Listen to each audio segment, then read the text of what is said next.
When we think about surviving harsh winters, the ingenuity of the past often provides lessons we overlook today. The Victorians, living through freezing winters without modern central heating, developed highly effective layering techniques that combined warmth, mobility, and practicality. Understanding these methods is not just history. It's actionable knowledge for anyone interested in prepper strategies, historical reenactment, or simply staying warm efficiently. Before we dive in, make sure to subscribe to Warfield Prepper Chronicles, like the video, and leave a comment about your favourite Victorian survival technique. Victorian layering was about base, insulation and protection from the elements. The foundation of Victorian cold weather fashion started with undergarments. Men and women wore multiple layers of cotton or linen shirts and drawers. These acted as a breathable base layer, trapping body heat while wicking moisture away from the skin. For a modern prepper, this principle translates directly. Start with a snug, moisture-wicking base. Wool or cotton long johns can replicate this system and keep you dry, reducing the risk of hypothermia during prolonged exposure. Next came the insulating layer. Wool was king. Wool petticoats, waistcoats and knitted vests created pockets of air that retained body heat. For men, wool trousers with thick socks and layered vests provided the same effect. The key insight here is, layering different weights and textures of wool. Mixing heavy and fine wools traps more heat than a single thick layer, a method that can be directly applied today when layering for outdoor work or survival situations. The outermost layer focused on protection from wind, rain and snow. Heavy overcoats, cloaks and capes made of thick wool or fur were standard. Women often wore multiple skirts, sometimes lined with fur, that could be adjusted based on activity or weather. Men's greatcoats featured high collars and deep pockets for additional warmth and storage.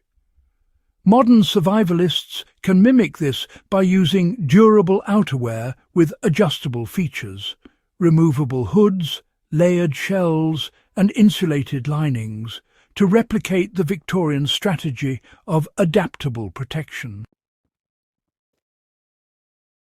Victorian winter accessories weren't just about style, they were essential for survival. Hats, gloves and scarves served multiple purposes, protecting extremities, reducing heat loss and preventing frostbite. Fur muffs and lined boots kept fingers and toes warm, while shawls and capes allowed for quick layering or removal as temperatures fluctuated. The lesson is clear: never underestimate extremities in cold conditions. Applying this knowledge today means, investing in thermal gloves, insulated hats and scarves that can be layered or removed as needed to regulate body temperature efficiently. One remarkable aspect of Victorian winter fashion was the intentional layering for activity. Heavy layers were only worn outdoors, while lighter layers inside homes allowed for mobility and comfort. For example, a woman stepping outside might wear a long wool skirt over a petticoat, a corseted waistcoat and a fur-lined cloak, then remove outer garments indoors to work or manage the household without overheating. Men used overcoats and high boots for outdoor labour, but layered vests and shirts indoors for warmth. For modern preppers, the takeaway is strategic layering.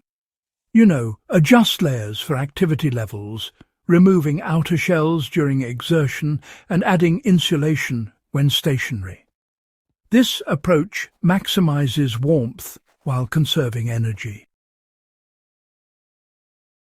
Fabric selection in Victorian times was deliberate and quite often dictated by climate and social status. Wool and flannel were common for insulation, while linen and cotton provided a breathable base. Silk was sometimes used as an underlayer by wealthier individuals because it trapped heat and, felt comfortable against the skin. Understanding this helps modern enthusiasts make informed choices about materials. Natural fibres retain heat better, wick moisture, and last longer than synthetics, particularly in prolonged exposure scenarios. Choosing layers of different fabrics for specific functions, like your base, insulation, and outer protection, that really does mirror Victorian wisdom, doesn't it? So, to get started, you want a moisture-wicking base layer. Think cotton wool or silk. Next, add a mid-layer of wool or maybe fleece for insulation. Then top it all off with a durable, weather-resistant outer layer, something you can adjust for wind, rain or snow, right? And, of course, don't forget the functional accessories: hats, scarves, gloves and insulated boots. One last thing, make sure you've got mobility. Design your layering system so you can remove or add pieces depending on what you're doing.